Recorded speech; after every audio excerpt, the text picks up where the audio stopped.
Hey everybody, it is Dak here from the Ed Boys, and welcome to episode 10 of the Road to 120 Invention. We're jumping right into this one. I actually have two rants I want to get out of the way because there are things that I wrote down and kind of want to talk about for a while, and I have a lot of Abyssal Demon footage that we have to jump through here anyways, so I hope you guys enjoy the Abyssal Demon footage, but I have a couple of topics I would like to talk about. Two in particular. One thing, first of all, this is a conversation that I had with somebody recently who disagreed with me, not necessarily in a negative way. It was a good conversation, and I don't mind when people disagree with me. That's not the issue by any means. But I just kind of wanted to throw it out there and see what you guys think. There is a phrase in today's world. We say the words, I might as well, and I believe that when we say might as well, we have been using it wrong. This probably sounds kind of weird to you guys, but just give me a second. Let me say my piece. Let me know what you guys think about this one. Let's take the words apart here. You have might as well as the phrase. Only three words. The first word is might. We could replace that with maybe. It's kind of a, you know what might means. So let's move on to as well. We could pretty much just replace that with also. I mean, as well, also, to, with two O's. Either way. So if I were to say, I am going to the grocery store to get milk, and I might also get eggs, I would be saying that there's a chance I will get eggs too. But if I were to say that I'm going to the grocery store to get milk and I might as well get eggs, lately in today's world, I should say lately, I'm not even old enough to say lately, but anyways, in today's world you'll hear that more as while I'm there, why not get eggs? I might as well do it. Not that I might do it too. It's definitely like I am going to do it because why not? Now, what are the negative effects of possibly using this phrase in the wrong way? And honestly, none, because it's not that big of a deal. It's just a conversation that I had with somebody, a pretty long conversation in that. So it's been stuck on my mind. Figured I needed to throw it out there a little bit for you guys because you guys are my only friends. I need you guys to let me know what you feel about that. But either way, again, it's not that big of a deal. It is just something that was stuck in my mind. I do have a second topic to talk about, which is more RuneScape related. Actually, it's purely RuneScape related. A big question that probably needed to be answered a while ago. Which do I prefer? It's not necessarily a question that someone has asked for a Q&A, but it is something that has popped up, and something that I figure I can have a pretty good conversation with you guys about. Which is better, or choose one, RS3 or old school RuneScape? Now, this is a really tough question for me. I know that I would think most of you that are watching this are RS3 fans because it's an RS3 series, but I am not an idiot. I'm aware that most of my fan base is old school due to my Road to 100 mil. So likely most people listening to this immediately said old school and don't have any way of saying RS3, but I'm sure there's a handful of RS3 fans out there too, or at least I'm hoping. Either way, my answer is really difficult because I started on RS3. I started on RS3 when it was old school, like when it was 2007, probably maybe even 2006. I don't know. It's not that big of a deal, but I've been playing RS3 for a while. I still love the game. I'm not happy with the evolution of combat, without a doubt. Clearly, as you can see, I play in Legacy mode because I'm not happy with the evolution of combat. It's just that's all there is to it. But it's not that big of a deal to me. It's not like I'm gonna quit the game over it. I'm still willing to play. Clearly, Invention coming out was a big thing for me because I'm loving on Invention right now, even though I'm not too far in it quite yet. I have been enjoying it, and I still love me some RS3. Old school RuneScape, just as fun. The old combat system is in it clearly, so that's the big deal. It's nostalgic. At first, getting back into it was nostalgic. Now it's just kind of a normal thing. I've been really liking the account that I've been working on in old school. It was nice to start from scratch again. I hadn't started from scratch in a long time. So there definitely were a lot of benefits of old school. I think overall, if I only could play one of the games, and if I could only play one of the games, then I had to start from scratch. Like I now have no accounts on either, and I have to choose one. That's the only game I could play. I'd probably pick old school. I like the content that's been coming out and seems to continue to come out. I think I enjoy that more at the moment. But that doesn't mean I don't enjoy RS3 by any means. I still plan on playing both.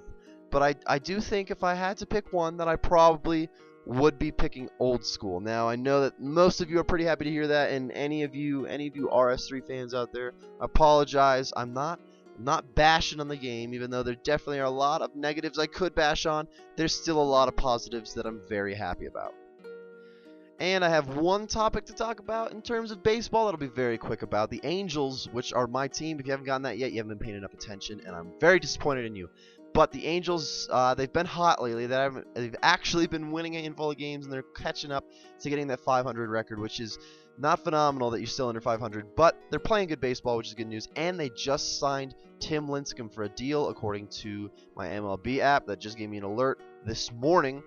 Tim Lincecum's a pretty solid pitcher. He's coming off surgery. There, of course, there's going to be questions of whether or not, how good he's going to play, whatever. But he's a great pitcher, great pickup to have, and I'm sure he's going to do a good job in Los Angeles. So I'm very happy to have him, very excited in terms of baseball. One topic, RuneScape related, actually this series related. The first topic of this series in this episode is what I'm going to be fighting next. Somebody brought up that using the Royal Crossbow, putting an augmenter on it to get like Dragon Slayer, for instance, and going to the Queen Black Dragon is actually a solid piece of advice. I didn't really think about it. It may have come up eventually. I've been going through a lot of monsters, but it's a really good point. That's honestly something I'd be willing to do a little bit later in the series. Not quite yet. I don't even own a Royal Crossbow, but I can get one. My range is pretty low too, so I'll get that up too. Blah blah blah.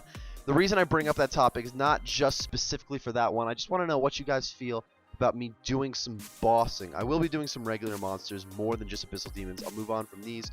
I was thinking Black Dragons because I kind of like fighting them, but I haven't made the final decision by any means. I just want to get your opinion on bossing. You guys want to see? I'm sure very few of you are going to say no. Here's the thing. If I do some bossing, I might turn on my EOC, because even though I do like Legacy Mode better in terms of fighting, it's a bigger advantage to have EOC, and I kind of want that advantage in terms of PVM. I'm not doing any PvP. That's off the table. I'm not good at PvP. I'm horrible at PvP. But if you guys want to see some bossing, for one, yes or no on bossing. Either way, I probably will do that Queen Black Dragon idea because it's a phenomenal idea. Number two, if I do bossing, do you guys care if it's in Legacy Mode or if I do a little bit of EOC? I might do both. It depends on the boss. Some bosses you really need to have EOC on to kill, like a Raxor. I don't know how possible that is in Legacy, but I don't have very much information on that at all. Either way, I'm probably not fighting a Raxor. I've never done it, so the odds of me winning are pretty low. But those are the two questions. You guys want to see bossing, and if so, Legacy or EOC? I'll probably do both either way, but I do want to get your guys' opinion. And on the topic of you guys telling me stuff, give me some questions, guys. I do need your Q&As. Any questions you have for me, I do appreciate you throwing them at me. It's a little bit of a conversation starter, and I feel it's a good way for you and I to connect, which is kind of a big deal. I like connecting with you guys. Like I said earlier, you guys are my only friends, so it's kind of important that I get to talk to you occasionally. Overall, I do want to say I appreciate all the support that I've been getting lately, even in this series, which hasn't been my biggest series, but it's been one of my more exciting ones to record, and the support has still been there, so I can only thank you guys. I mean, I don't even think I can thank you guys enough, because it's been pretty phenomenal lately. So, thank you so much for the help, everybody. It's been pretty awesome. Let's get back into what I'm doing here. We're about to get level 5 on this whip, which is really good news, because it's max level. That's it. Once it's level 5, we can move on to disassembling it for a pretty sweet XP drop. So, level 5 whip, as you can see, I can't get any more XP on it. Excuse me. We can go ahead and disassemble this, but first, I'm going to head out. We're going to go to the Canifis Bank, and I'll bank all my stuff. Then we'll go ahead and disassemble it. So, I will meet you guys there. Alright, so we're checking out this augmented whip. It is level 5. The looting was solid for sure. It wasn't like phenomenal. I probably made an extra 80 to 100k, which is like 100k that I wouldn't have had, so I cannot complain about it. As you can see, this is what we've got in terms of checking the item out for what we're going to get when we disassemble it. Because it's level 5, it gets a few extra perks. One of the perks would be that I don't have any junk. I know that one for sure. The other ones I'm not 100% sure on what they are, but I'm disassembling it now. We go ahead and check out what we get. Look at this. On a level 5 whip, we get a mad XP drop. This is going to be killer. We're going to get a lot of levels from this. I don't know exactly what level we're going to get from it, but I'm pretty happy about it. So, I don't know. Let's just do it. Go ahead and disassemble the whip. Goodbye, Mr. Whip. Boom. Look at that solid XP drop. What do we get? What do we get? Level 25. Holy cow. So, that's pretty cool. I mean, that's the biggest XP drop we've gotten. That like tripled the total XP we have, something like that. That was nuts. That was awesome. Very exciting news. Unlocked a lot of stuff that I'll let you check out here, but the biggest thing that we unlocked is the fact that I can augment weapons to level 10 now instead of level 5. So we're going to go probably all the way up to level 10, if not close next time. Next time it won't be a whip either. I'm not 100% sure what weapon I'm going to use yet, but I'll change it up from a whip. That was pretty awesome though. I'm very excited about disassembling our first augmented weapon, level 5, almost 100k XP. We're approaching there, right? And I think overall I gotta give this a #1 episode tag. This has been the best episode we have because of that giant XP drop. It's been looking like it's gonna take 1,000,000 years and 1,000 episodes to get to level 120 because we were only at, like, what was it before? I don't even remember. It was like 40k XP, 50, 60k XP, somewhere in there. Either way, I'm very excited about being able to disassemble that weapon, and I can't wait to do another one. But we're headed out for another supply run, everybody. I will meet you guys there. This supply run is going to be slightly higher level supplies, still resources without a doubt, but we're not going to be going for coal and gold and mithril ore and whatnot. We're starting off with elder logs, which are a level 90 woodcutting requirement. If you don't know how elder logs work, there's a bunch of trees around. I don't know exactly how many, but how do I explain this? They don't despawn. Like, other players chopping it it's not going to affect you at all. So you get your own tree, and when you start chopping it, you then have 5 minutes to chop the tree. After 5 minutes, the branches will disappear or go away as if you've chopped all the branches off. And I believe it takes 10 minutes for that tree to respawn. So I use 3 trees. There's one south of Yanile. You guys might call it Yanil. I have no idea. I know that I pronounce things a lot differently than other people, and a lot of people like to complain about that, even though I don't care. I'm sorry. It's not going to change. But either way, south of Yanile, there's south of Draenor Village, which is where I'm at right now, and you will see me run towards Varrock, or I'll be teleporting towards Varrock, as there is one south of the Varrock castle walls. I like to use 3 because it is 10 minutes between trees, or excuse me, 10 minutes for a tree to come back. So using 2 other trees, which take 5 minutes each, means that my 3rd tree is always ready. So I just cycle through these. Oh my gosh, I cycle through these 3 trees. That was kind of crazy. I gotta write that one down. I cycle through them, and it seems to work out every time.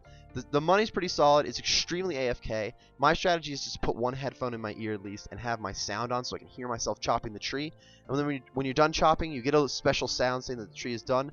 Plus, you don't hear the chopping noise in your ear anymore. So very, very, very AFK. And pretty solid money. I would say between 5 and 700k an hour. 500k and 700k if you didn't get that. And I mean, it definitely fluctuates, but overall, it's a very solid moneymaker in terms of AFK.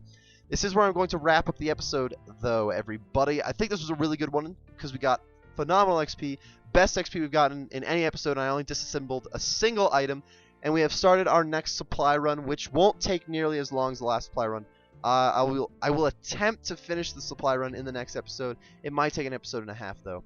Thank you, everybody, for joining in today. I really hope you enjoyed. I know that I did. Great episode today, and I will see you next time.